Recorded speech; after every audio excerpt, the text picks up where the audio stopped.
Alors, suite du cours sur le signe d'expression et la résolution d'inéquations. Donc, on a vu comment établir le signe d'un produit d'expression du premier degré, d'un quotient. Donc maintenant, on va passer à comment on fait pour résoudre une inéquation où justement il y a un produit ou un quotient. Donc ça, c'est très simple, je vais passer assez vite. En fait, on établit, c'est ce que vous aviez à faire dans l'exercice pour aujourd'hui, que je vous ai demandé, on établit le tableau de signes du produit. Donc en utilisant les choses qu'on a faites auparavant. Donc vous avez une ligne pour x plus 1 ici, une ligne pour moins 2x plus 4, les valeurs qui annulent, on les avait déjà, c'est des expressions qu'on avait déjà traitées dans la leçon avant ça. On met nos deux lignes et on met une troisième ligne pour le produit, ce qui nous permet d'obtenir le signe du produit, et c'est là-dedans qu'on va pouvoir lire la réponse à notre inéquation. Donc après on regarde notre inéquation de départ, c'était supérieur ou égal à 0.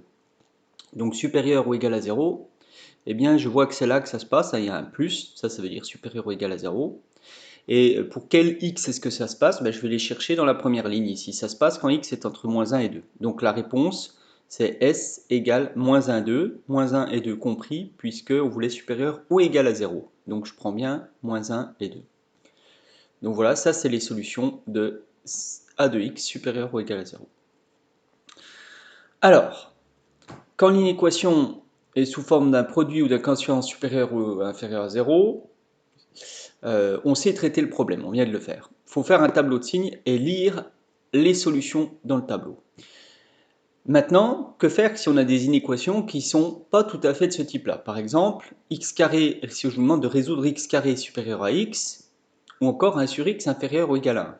Eh bien, on va se ramener à une inéquation avec supérieur à 0 ou inférieur à 0.